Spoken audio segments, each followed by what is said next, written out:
chess is such a game where you give something and take something. So out of this pawn that we just given them, we're just gonna try to extort as much information from the opponent as we can. Yo everybody, welcome back to my channel. Today I'm gonna be teaching you the brand new, the fresh, steaming hot opening, where you have to play black and you have to know 3 moves to enter, and after that you're basically winning. So how does it start? Opponent goes e4, you go e5, they go knight f3, you go knight f6, and they develop the Italian bishop on c4, and you instantly hit them with d5. Okay, so I don't know how to call this opening, so I'm gonna call it the goated one, because it's just so easy to remember and easy to play. So people would argue you're just losing a pawn here, what are you doing?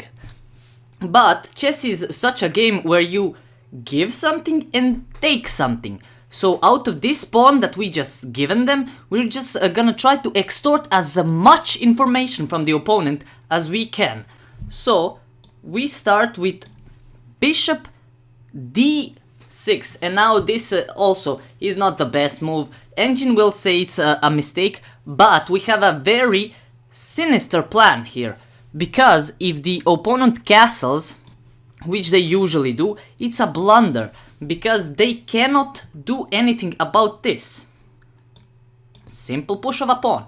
See, that's not really hard to remember. But now you might ask, how do we do if they just pin us, or if they just like move away? And I have an answer for that. So if they just move away, you hit them with "you are gone, bro", a brilliant bishop sacrifice, and a knife to the face. And he just has very limited options. If he goes here, you can just play here with the queen. I will just show you. So this. They will probably do this. You have the magnificent and peasant here. And from here on out, we have no clue what to do, okay? But you have a nice position where you should win, if you can. If you can't, I mean, you should play another opening or try again. That's what I did. So the other variation is if they just not walk up this. If they walk up like this, they are just lost here, because this is still like a checkmate threat. They're still just borderline losing. They cannot do anything because you have a free queen. Yes, I didn't see that. Okay, and then the opponent just, they can say their goodbyes here.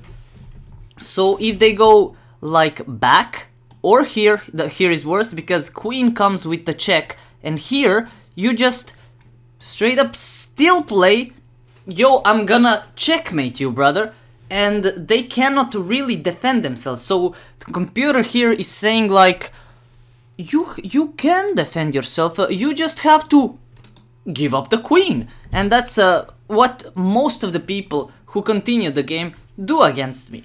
But if they don't do that, if they do anything else, like pushing a pawn, so first of all of this, he's just gone, it's just checkmate.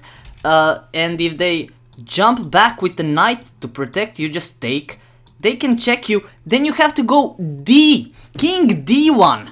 Why? Because we have a variation here. After he does all that, he's gonna think, okay, I am defended, but you are not. It's too late to be defensive here, because he goes here, you just give him another check, they go here, you give him another check, they go here, you take. He still cannot take your horse because it's defended by the bishop, and they will usually just forget that you have so much threats here that they will just lose. They'll probably play like this, and whoop-de-doo, this is just a queen, this is just a mate. So it's a pretty poisonous position. So this bishop sacrifice leads to all of that. So that bishop sacrifice is called the Greek gift, and that's that's usually how I model this opening. I was like, how can I do the Greek gift the best way, the fastest way? And I was like playing black, thinking like, I can probably Greek gift them with black, and I did. So that's the opening. That's basically what it do.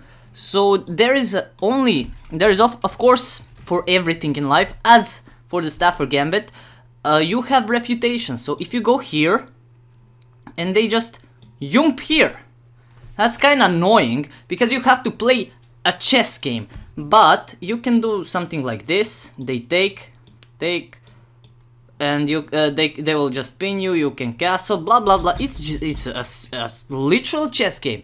But if you somehow magically defend this pawn and they have to go here, you can do this. So the position is like nice. It's very comfy to play, and I would recommend to all of you because people just don't know what is going on. They're like, I'm gonna have a pawn here that's gonna be defended by the bishop, but that bishop doesn't do anything. So literally when they jump here, they're not doing anything. They're just straight up not doing anything. And if they don't have this horse defending this square, aka this pawn being on e4, he cannot defend himself from a Greek gift, from mates, from all sort of the good stuff. And of course you can be extra aggressive without castling, just going for h4, h5, always. So I would recommend you this opening if you just wanna win games, because it's pretty straightforward. Like 4 moves you need to know. After that there's basically almost every opponent will do the same, unless they're just higher rating or something. They will just start thinking on you. That's kind of hard to play against. I mean, it always is, but most of the time people will just castle or even just attack the pawn here, and you will castle and they will mirror your castling, and that is automatically losing for them because they will have to lose this defender of this pawn and they're just done. If they go here, like, they still cannot, they can't take this because you can just play with the pressure, play with their pressure. You can just do something like this and argue, oh, I'm pretty fine here. We're just gonna out hustle you. So anyways, if you like this opening, give it a try, share to your friends, and just become a GOAT of the game. That's basically it. This is Nirvana.